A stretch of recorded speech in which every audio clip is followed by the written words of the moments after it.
I've been so used to being a voice for others, always encouraging others to fight for their dreams and to empower themselves. But these past few days have been hard to take that advice for myself. I would admit that I was overcome with doubt and fear of speaking up, and fear of the consequences, fear of what people would say.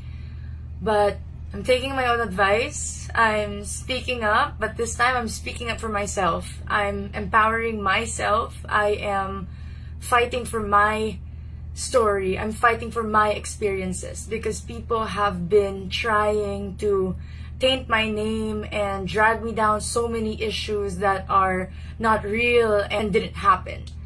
And I'm not doing this, I'm not sharing all this to attack anyone or to hurt anyone. I just want to share the truth, and I want to share my story, and I want to be true to myself, because I know that this will be the only way for me to look back at all this and happily move on. And days leading up to the pageant, I decided to had my whole team tested and stay in my house, because we weren't allowed to go out, and I had a lot to learn, I had a lot to prepare for. I wanted to invest time into learning my hair and makeup, into knowing how to style myself, knowing how to work by myself, because we were all going to be independent up in Baguio. And I practiced my Q&A, I practiced my walking, everything. And days leading up to the pageant, it was a Sunday. I think it was the 11th of October.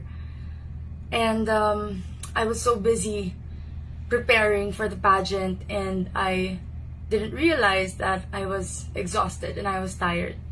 I was busy handling businesses, work.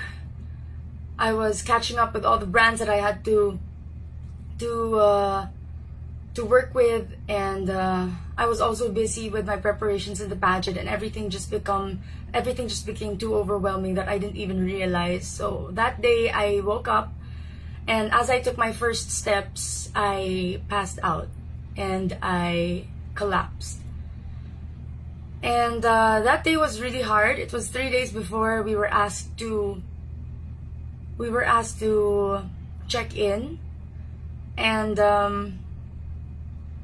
I cut my head, I sprained my knee, I broke my toe, and it was all very challenging, because as a beauty queen you have to walk in high heels, you have to look your best, your face has to be presentable at all times. And it was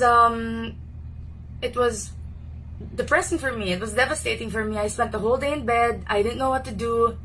I decided to do my rehab at home and to do whatever I could at home. I sought professional help, and so come our check-in day, I was able to walk, and I was able to act like nothing happened.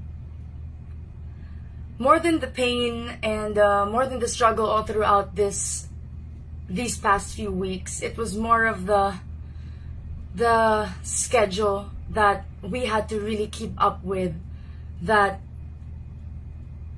gave me so much pressure, and that gave me so much that was difficult for me to keep up with. I was prepared to do things on my own, but I wasn't prepared for schedules being so delayed. Days we weren't able to eat because of our schedules, because of the hectic schedules that we had to really keep up with. There were days that we were kept in our rooms not knowing why, and we were just there in our rooms, and those little things all built up at the end. All the anxiety, all the pressure, the exhaustion, it was a lot to handle.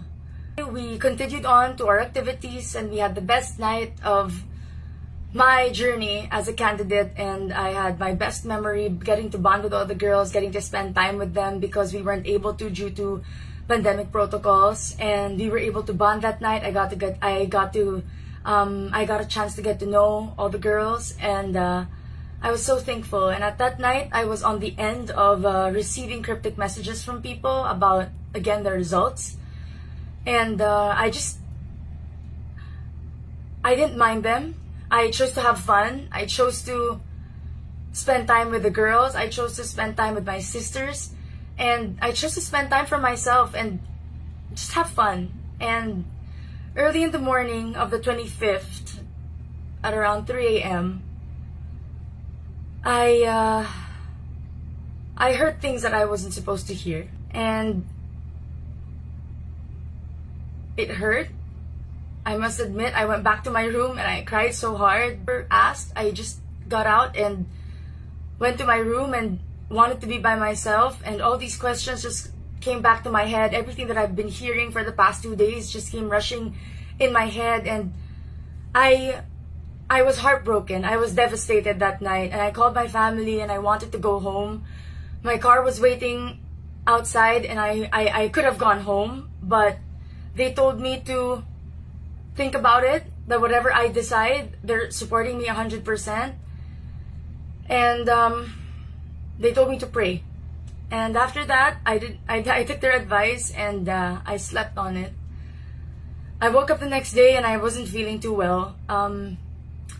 But one candidate told me, because I wanted to go home so bad, and one candidate told me and asked me, "What's your purpose?" And that made me realize why I was there. It made me realize that I was there because I had a purpose, and that was to glorify God. I had a purpose, and that was to empower myself so that I can empower other people. And I held true to that until the very end. I put on my makeup, I stood up, I got dressed, I smiled, I looked pretty, and went down deliberately when it was already long gown.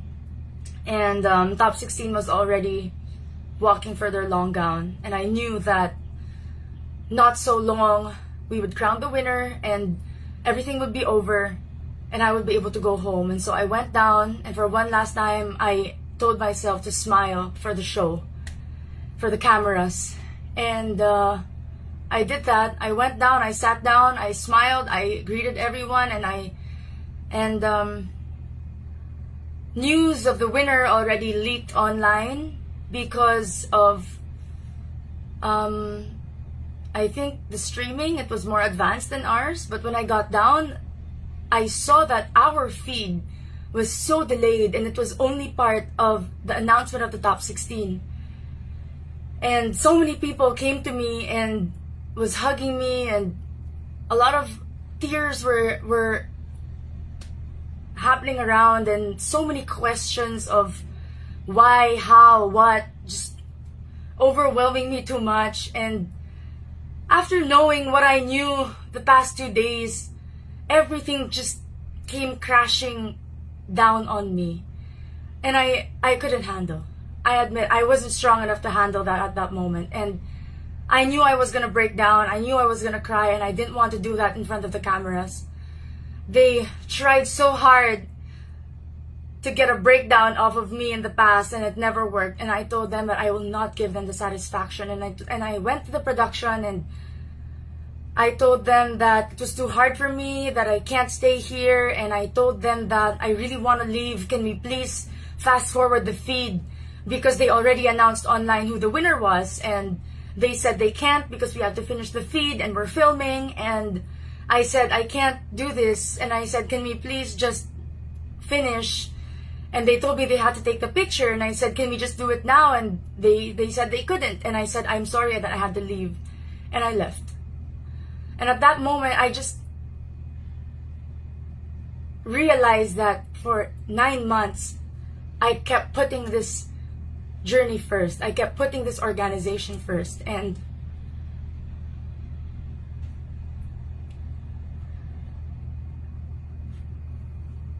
it was my time to put myself first. And so I did. And I went to my room, I got the remaining of my bags. I sent a message to Mama Jonas Gafod, and I told him my reason. I told him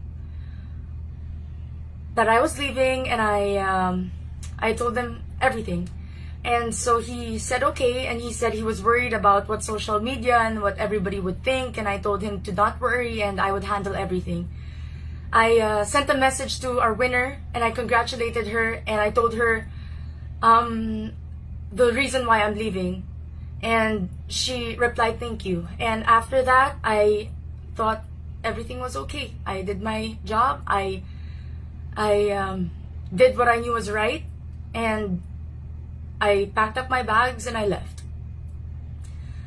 On my way home, I was exhausted and I passed out in the car, and I was just asleep the whole ride. And upon reaching Manila, my family was there and they were telling me everything that was happening online and everything that, all the stories and all the issues that people were making up, and I just couldn't believe it. I couldn't believe that people are capable of such things, that we're in this beauty pageant joining because of our dreams, because we want to empower people, but it's so toxic. The industry, the fans, the bashers, the criticism, everything is just so toxic, and I just couldn't believe it. I was not hurt, I was not angry, but I was sad. I was sad because so many girls just like me dream of this platform, dream of this position, because we know it is meant for something good, but so much people who aren't even connected to the organization are just trying to tear everybody down. And it just saddens me that in the midst of this pandemic, in the midst of a celebration such as a beauty pageant, the first ever Miss Universe Philippines, there are people who have it in their hearts to criticize and to spread rumors and to spread so much lies, and I just couldn't take it. I blocked out social media. I checked out of social media. I decided to take time for myself and to rest and to recover from a very exhausting 2 weeks and trying to get ready to go back into volleyball training and into work and to managing stuff. And I just slept. I slept so well. And what saddens me the most is that when people were making issues about me leaving and not being part of that photo, the organization knew why. They knew my reasons. They knew I left, but they never said anything.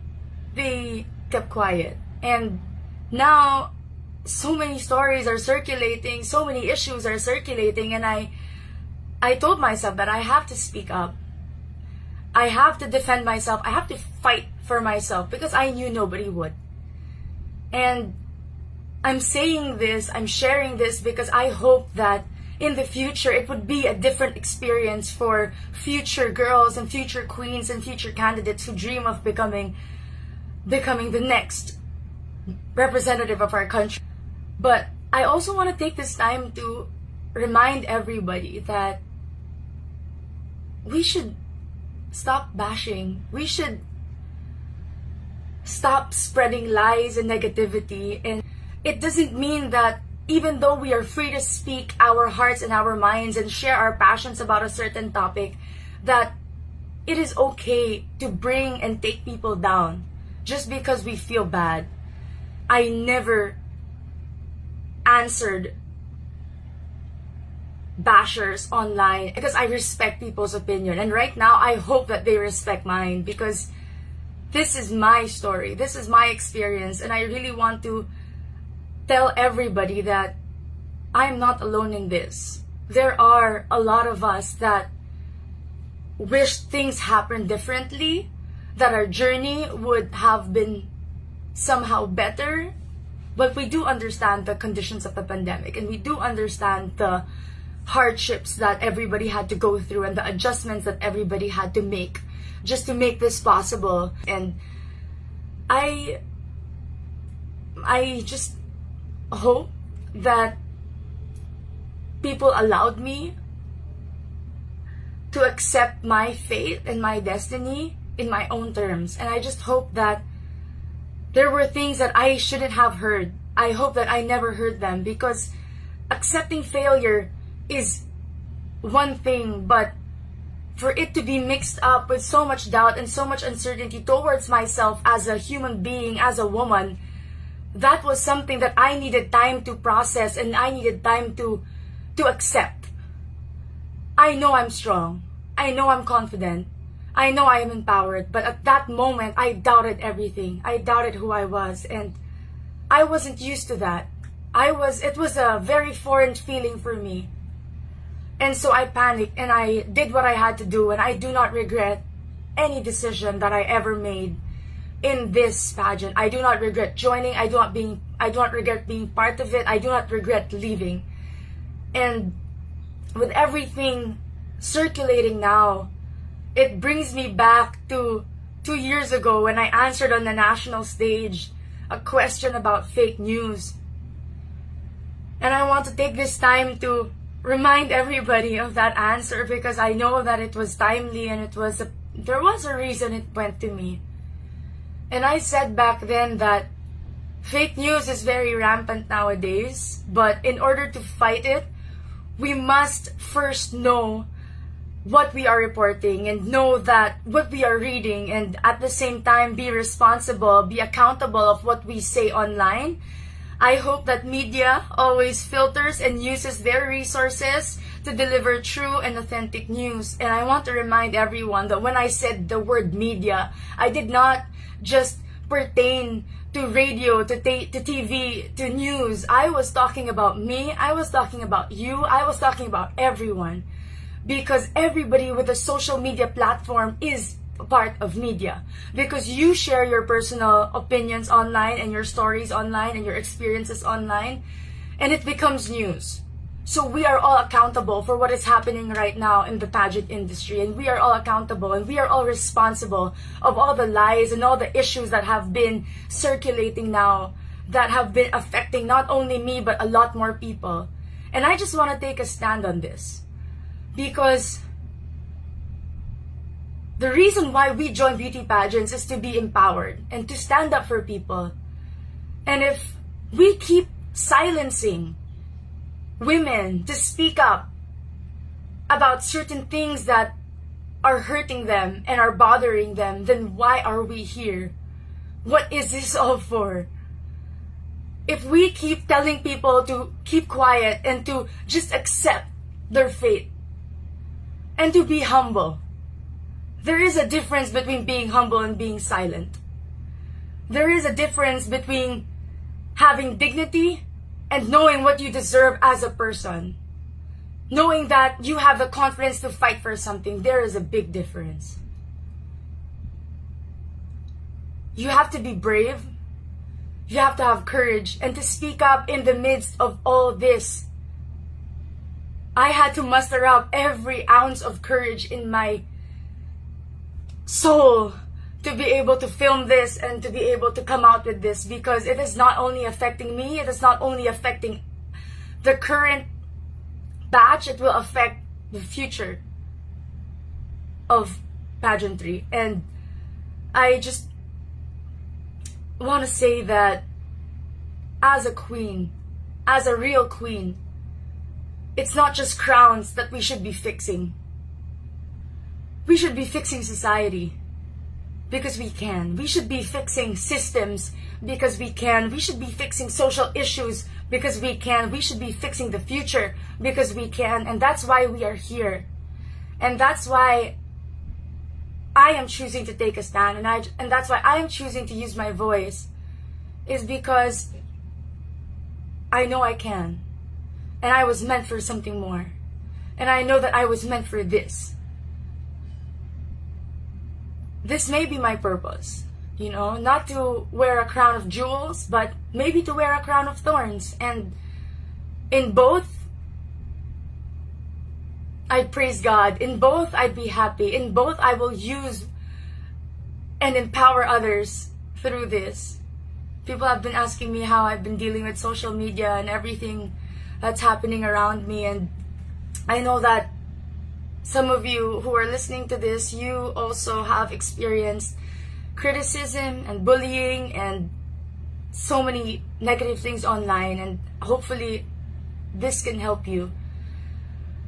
Ever since I started having a life in the public eye, I've always played, I've always performed, I've always lived for one thing, for one person, and that is God. And I learned to never seek approval. I learned to never seek the praises or the validation of people. And that is the reason why I also don't die by their criticism. I live my life for my purpose. I live my life for one reason.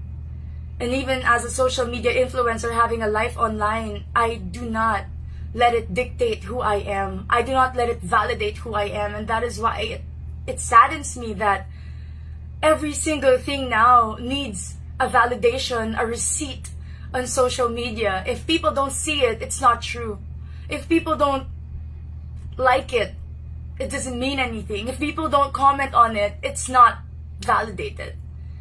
And it has to stop. It has to stop, not only for ourselves but for the people around us. We can't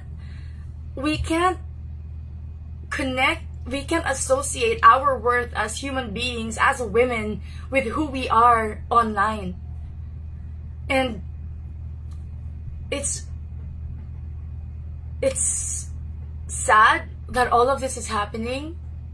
I hope that I could accept, enjoy, and go through this journey as smoothly as possible, but I guess that wasn't the case for me, because I'm here now and I have to speak up about this, and I have to get this out of my chest, because I know that this is the only time that I can really be able to move on. And I'm not doing this to change people's opinion of me. I'm not doing this to convince anyone. I'm doing this to say my truth. I'm doing this to say my experience and to share my story, because I know that somebody out there watching stands with me on this. And I'm not alone standing in this, because all the people behind me, all the women behind me, we are standing for something greater. We are standing for something much more than our pageant experiences. And I hope that by sharing this, people just learn how to appreciate beauty pageants for what it is, to not be so quick to judge a person, organization, a candidate, because you don't know what we go through. You do not know what happens behind the scenes of every picture, every video, every production number that you see on TV. Nobody knows the hours that were put into it, the effort that was put into it. And so all our feelings are valid. And you cannot tell us to just keep quiet about this, because why are we here? Why are we advocates? Why are we women who dream of changing our cities, our countries, and the universe if we can't even speak up about certain issues such as this? If we cannot speak up about online bullying and cyberbullying and people spreading lies and fake news just spreading all around. And I know there will be a lot of negativity after this, and I just want to say that this will be my final word. I will not be entertaining questions. I will not be entertaining interviews after this. And once I put this out there, I hope that as much as I respected everybody's opinion of me, the good, the bad, I've embraced all of it. I'm asking all of you to respect mine and to respect my own opinion right now. And after this, we're all gonna move on. We're all gonna be happy. We're all gonna support the person, the organization that we need to support as one country, as one Philippines. And I hope that we may all learn from this and grow from this and just put an end to all of the negativity that everybody has been spreading online.